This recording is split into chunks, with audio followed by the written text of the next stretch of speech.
Okay तो बहुत बहुत स्वागत है आप सभी का एक बार फिर से गैलेक्सी टीचर्स क्लासेस के इस ऑनलाइन प्लेटफॉर्म पर, जहां हम सभी टीचिंग से रिलेटेड जितनी भी वैकेंसीज होती हैं उनकी तैयारी करते हैं और साथ ही साथ जो न्यू अपडेट्स आती रहती हैं वो भी आप तक पहुंचाने का प्रयास करते हैं।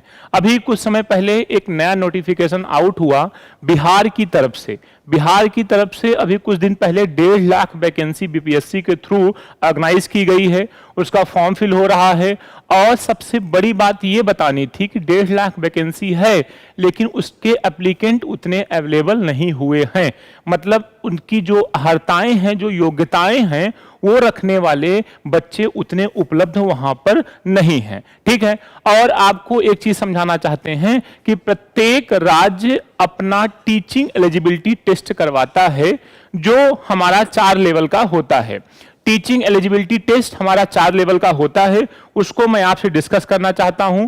तो जो सबसे पहला हमारा है वो हमारा होता है पीआरटी लेवल का, जो दूसरा है वो हमारा अपर प्राइमरी या उसे हम जूनियर कह सकते हैं, जो तीसरा है उसे हम सेकेंडरी कहते हैं या माध्यमिक कहते हैं, अर्थात हम 9 और 10 की बात कर रहे हैं। अगर मैं अपर सेकेंडरी कहूं, अपर सेकेंडरी मतलब उच्च माध्यमिक की बात करूं, तो हम 11 और 12 क्लास की बात कर रहे हैं। तो जो एस्टेट का फॉर्म आया है बिहार विद्यालय परीक्षा समिति की तरफ से, जो एस्टेट का फॉर्म आया हुआ है, एस्टेट मतलब यूपी का एस्टेट सुपरटेट नहीं, वहां का एस्टेट का फुल फॉर्म अलग है, उसका फुल फॉर्म है सेकेंडरी टीचिंग एलिजिबिलिटी टेस्ट, मतलब माध्यमिक स्तर पर जो शिक्षक पात्रता परीक्षण होता है उसे हम एस्टेट कहते हैं। ये बात क्लियर है आपको? और कुछ बातें हम आपको बताएंगे इस नोटिफिकेशन के पेज के माध्यम से जो ओरिजिनल हमने लगा रखा है। उसके पहले आपको उसकी भूमिका को समझना बहुत जरूरी है कि पीआरटी लेवल का एक टीचिंग एलिजिबिलिटी टेस्ट होता है, एक जूनियर लेवल का होता है, एक 9-10th लेवल का होता है और एक 11-12th लेवल का होता है बिहार में। ठीक है, बिहार में इस समय जो फॉर्म आया हुआ है एस्टेट का, वो कोई वैकेंसी नहीं है, बल्कि वैकेंसी में फॉर्म आप फिल कर सकें उसके लिए एलिजिबिलिटी टेस्ट है। और किस लेवल का है मैं आपको वो भी बता देना चाहता हूं।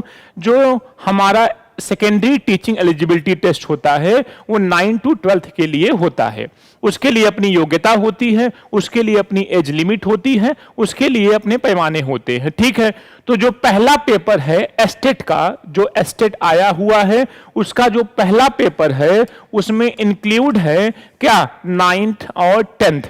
अगर आप पहला पेपर क्वालिफाई करते हैं, फॉर्म जो आया हुआ है उसका पहला पेपर क्वालिफाई करते हैं, जैसे आप सीटेट देखे हो ना, सीटेट में पहला पेपर क्वालिफाई करो तो 1 to 5 के टीचर बनते हो, दूसरा पेपर क्वालिफाई करो तो 6 to 8 के टीचर बनते हो।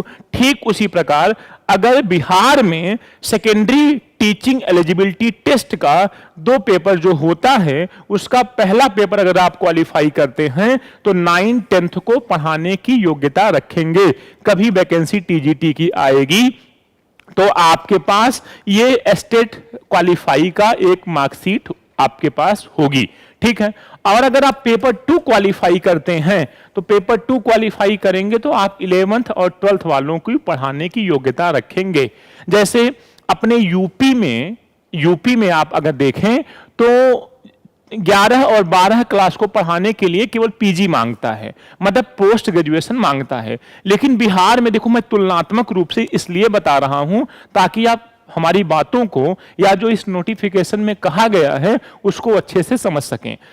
यूपी जैसे राज्य में जब हम पीजीटी लेवल के टीचर बनते हैं तो केवल पीजी मांगता है, पोस्ट ग्रेजुएशन, और बीएड वगैरह नहीं मांगता। लेकिन यहां पर अगर आप पीजी लेवल के टीचर बनना चाहते हैं तो बीएड की डिग्री होना अनिवार्य है, मतलब दोनों पेपर आप तभी फॉर्म फिल कर सकते हैं जब आप बीएड किए होंगे। लेकिन कुछ सब्जेक्ट्स ऐसे हैं जिनमें बीएड की आवश्यकता नहीं होगी, जैसे कंप्यूटर साइंस हो गया, कॉमर्स हो गया, और एक हमारा शारीरिक शिक्षा होता है, फिजिकल एजुकेशन। तो ये 3 ऐसे एस्पेक्ट हैं, 3 ऐसे सब्जेक्ट हैं जहां पर बीएड नहीं मांगा हुआ है इस नोटिफिकेशन के अंतर्गत। कौन कौन से? एक कंप्यूटर साइंस से अगर आप ग्रेजुएशन किए हुए हैं या पीजी किए हुए हैं, शारीरिक शिक्षा से अगर किए हुए हैं और एक वाणिज्य कॉमर्स से किए हैं तो आपको बीएड की आवश्यकता नहीं है। ठीक है, तो चलिए शुरुआत करते हैं, कुछ नोटिफिकेशन को पढ़ लेते हैं। नोटिफिकेशन में तो बहुत सी बातें हैं जिसको पढ़ना पॉसिबल नहीं है, लेकिन फिर भी मतलब पॉसिबल नहीं है कहने का मतलब बहुत लेट लगेगा, ऐसा कुछ भी नहीं है जो पॉसिबल नहीं है, लेकिन बहुत लेट लगेगा, इसलिए जो मोटी मोटी बातें हैं उसको मैं अलग से पेज में लिख करके लाया हूं। जैसे इसमें जो पेपर होगा, चाहे वो पेपर फर्स्ट हो चाहे पेपर सेकंड हो, उसमें आपके 100 प्रश्न पत्र, जो 100 प्रश्न हैं वो आपके सब्जेक्ट से होंगे। 100 प्रश्न आपके सब्जेक्ट से होंगे और 50 प्रश्न आपके शिक्षण कला से, इट मींस टीचिंग स्किल से संबंधित होंगे, या आप पेडागॉजी वाले सेक्शन से समझ सकते हैं।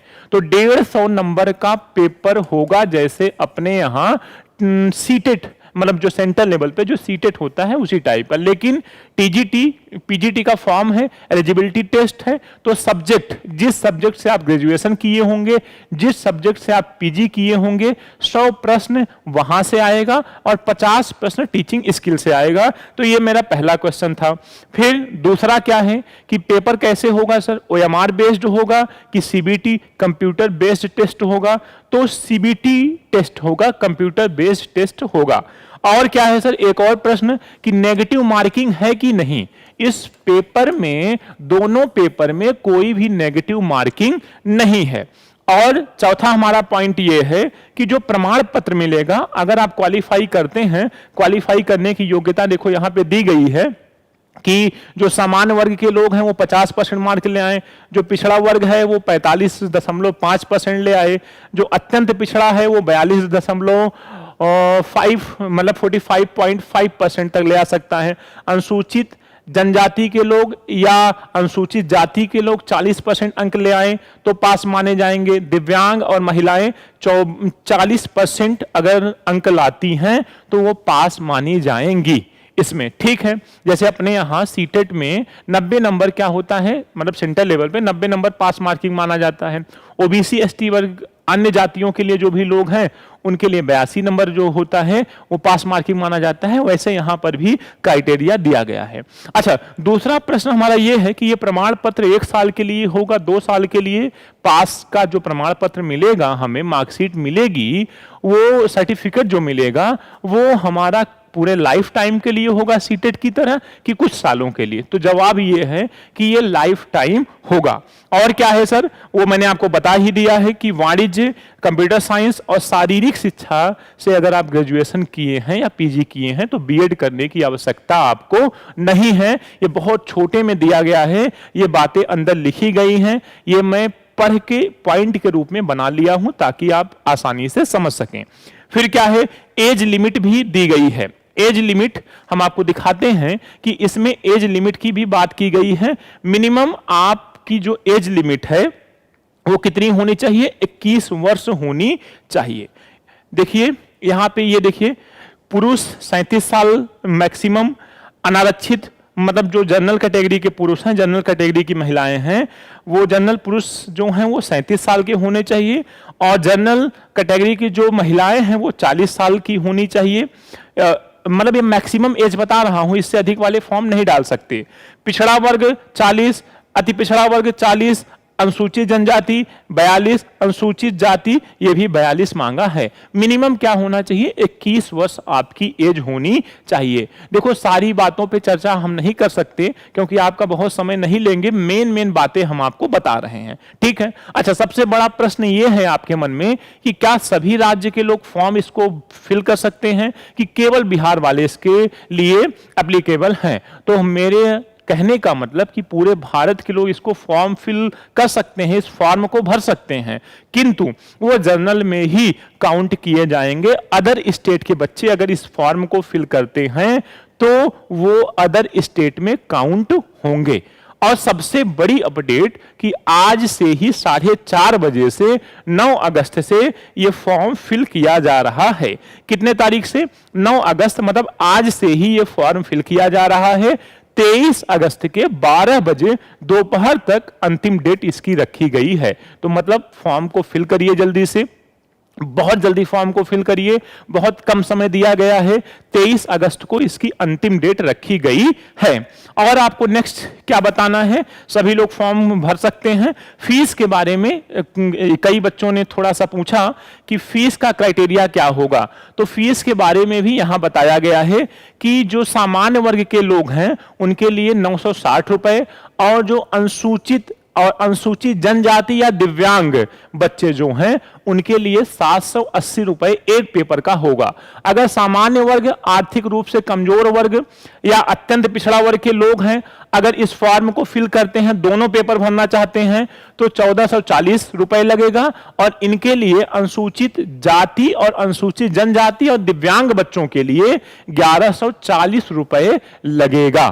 तो ये हमने आपको बता दिया कि फीस भी आपकी क्या लगने वाली है। अच्छा, कंप्यूटर बेस्ड पेपर होगा तो नॉर्मलाइजेशन भी किया जाएगा। ये यहां पर लिखा गया है कि नॉर्मलाइजेशन का क्या मतलब मेथड होगा, क्या प्रोसेस होगा।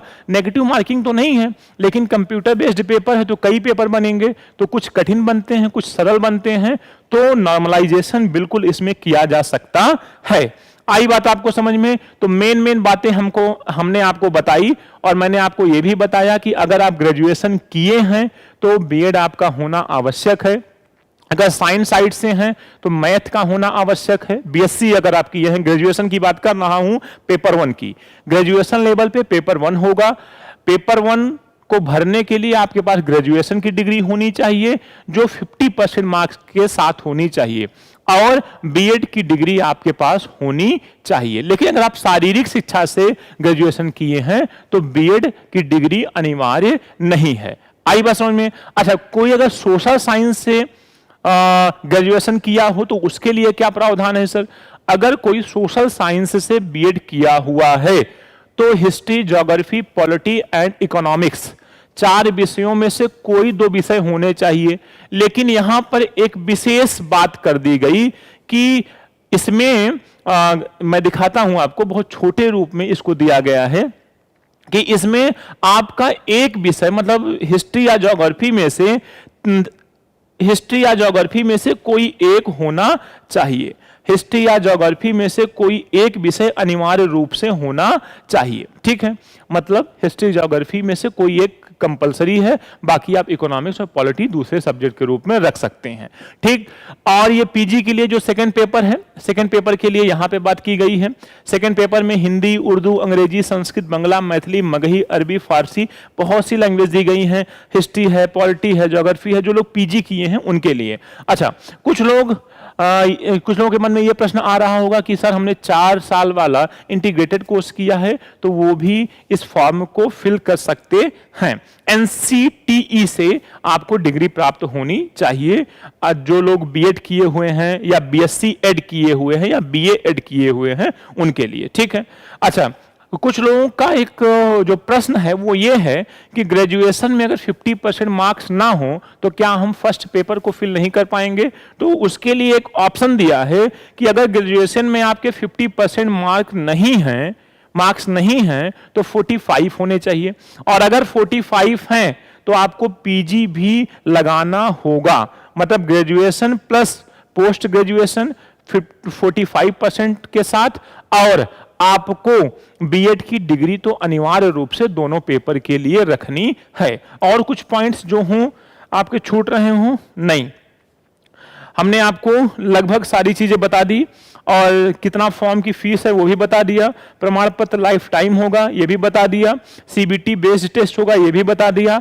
आज से फॉर्म फिल किया जा रहा है, 23 अगस्त तक भरा जाएगा ये भी बता दिया। मिनिमम 21 वर्ष और मैक्सिमम जो हमने बताया अभी आपको दिखाया ही वो हो गया। ठीक है। एलिजिबिलिटी भी मैंने आपको बता दिया, सब्जेक्ट वाइज इसमें दिया गया है। बीएड होना अनिवार्य है, 50% होना अनिवार्य है। बीएड 3 लोगों के लिए अनिवार्य नहीं है। किसके लिए? कंप्यूटर साइंस के लिए और वाणिज्य के लिए, जो लोग कॉमर्स से पढ़े हैं और जो शारीरिक शिक्षा से ग्रेजुएशन किए हुए हैं। ठीक है, ओके। तो प्रमाण पत्र लाइफ टाइम, ठीक है। नेगेटिव मार्किंग नहीं है। यहां पे शुरू में आप देखिए, यहां कह रहा है प्रत्येक प्रश्न 1 अंक का होगा।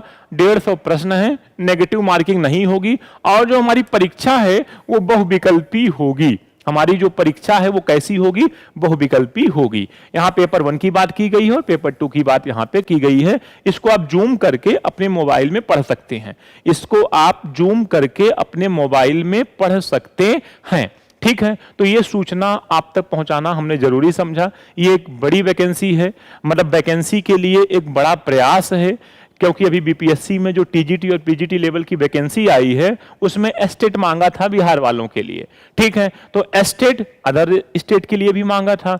अब जिन लोगों का एस्टेट क्वालिफाई नहीं है, मतलब अगर आप 9th और 10th के टीचर बिहार राज्य में बनना चाहते हैं तो आपको पेपर 1 क्वालिफाई करना होगा। 11th और 12th लेवल का बनना चाहते हैं तो पेपर 2 क्वालिफाई करना होगा। अब इसमें से अगर पेपर आपके जो पहला पेपर है, दूसरा पेपर है, क्वालिफाई नहीं है तो you can not fill the vacancy, है ना, द फॉर्म। आप जो फॉर्म आएगा वैकेंसी वाला उसे फिल नहीं कर सकते हैं। तो ये सूचना आपको समझ में आई, इसको आप जूम करके पढ़ लीजिएगा प्लीज, और फॉर्म को तुरंत फिल कर दीजिए। ये एक अच्छी अपॉर्चुनिटी है आपके लिए कि आप शिक्षक बन सकते हैं और स्टैंडर्ड आपका हाई होगा। 9, 10, 11, 12th में टीचर बनना अपने आप में मायने रखता है। आई थिंक जो भी आपकी महत्वपूर्ण बातें होंगी उसको मैंने किया, आपके मन में जो कंफ्यूजन रही होगी उसको मैंने दूर किया। अगर कोई और अपडेट आता है तो जरूर हम आपके सामने गैलेक्सी टीचर्स क्लासेस की तरफ से लेकर के आएंगे। तब तक आप अपनी पढ़ाई करते रहिए, तैयारी करते रहिए। इसकी तैयारी भी कराई जाएगी गैलेक्सी टीचर्स क्लासेस की तरफ से, और समय समय पर जितनी भी वैकेंसीज के अपडेट्स आते हैं वो आपको मिलते रहेंगे। तो thank you so much for watching this session.